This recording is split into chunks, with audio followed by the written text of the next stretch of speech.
Lakas sumigaw ni Beauty. Magandang hapon, Pilipinas at buong mundo. Naitay Kapuso, pahiram po ng 20 minutes ang inyong hapon.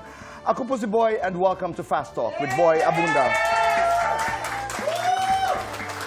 For today's talk, ang ating uunahin. Narito po, sa press conference ni Tito Soto, Vic Soto at Joey De Leon, kasama ang kanilang abogado na si Atty. Buko de la Cruz kaninang umaga.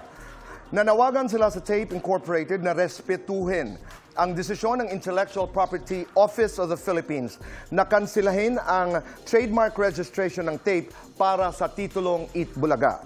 Ayon sa desisyon ng IPO, lumabas kahapon napatunayan ng TVJ na sila ang creator o nag-imbento ng Eat Bulaga, kaya sila ang totoong may karapatan na gamitin ito. Dahil dito, sabi ni Atty. Buko ay maaari nang gamitin anytime ng TVJ Productions ang Eat Bulaga. Kaya sabi ni Tito Sen ay pag-uusapan nila ngayong araw kung kailan nila sisimulang gamitin ito. Hininga namin ang reaksyon ng abogado ng Tape na si Atty. Maggie Abraham Garduque naman. Ayon kay Atty. Maggie, nire-respeto ng Tape ang batas. Pero naninindigan siya na hindi pwedeng pagbawalan ang Tape na gamitin ng Eat Bulaga dahil hindi pa final ang desisyon ng IPO at mag-aapila pa ang Tape sa mga susunod na araw. May 15 days ang Tape para mag-apila sa Bureau of Legal Affairs ng IPO. Kung hindi ito papanigan ng IPO ay maaari pa nilang iakyat ang kanilang apila sa Director General ng IPO maging hanggang sa Court of Appeals at sa Korte Suprema. At habang patuloy na umuusad ang kanilang apila, sabi ni Atty. Maggie ay patuloy pa rin na gagamitin ng Tape ang Eat Bulaga sa kanilang noontime show na napapanood dito sa GMA. Samantala, good news para sa 18 o ang mga fans ng SB19, mabuhay sa pamamagitan ng isang amicable settlement sa pagitan ng SB19 at ang kanilang dating management na Showbiz Philippines, magagamit na muli ng SB19 ang kanilang pangalan, logo at mga kanta.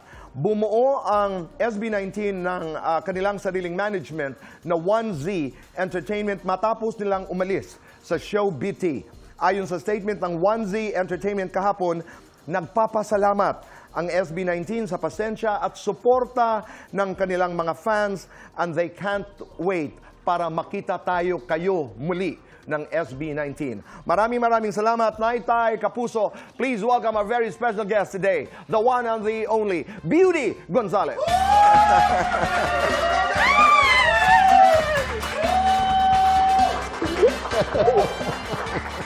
Hi, Tito Boy! Thank you. I love your look. I love your look too. I love your diba? pants. I love your shoes. You look so good. Maraming salamat sa iyong pagdaan. Thank you Congratulations. for having me.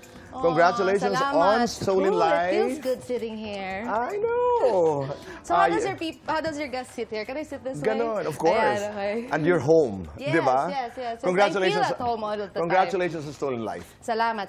You play Farah. Diretsong Yes. tanong. How much of Farah is Beauty? How much of Beauty is Farah?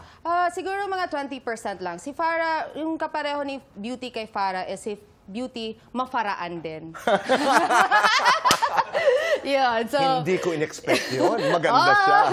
Mafaraan si Beauty. Mafaraan din si Beauty in real life. Pero malayo sa yung pagkikipag-away. Is that exciting? Na malayong-malayo yung karakter sa naman, ikaw? sobra. Exciting, no? Kasi you get to explore and play with the character. You get to see kung hanggang kailan mo, ano yung depths mo. And sometimes like, I'm so excited to do this. And I asked my husband, how is it? Am I so bad? Do I look bad? Ano sinasabi ni Norman? You look so cute. That's not what, I'm talking to the wrong person. Hindi pwedeng ganyan yung reaction. Dapat mairita ka. Sabi niya, babe, you look so hot. Stop talking to me. Go away.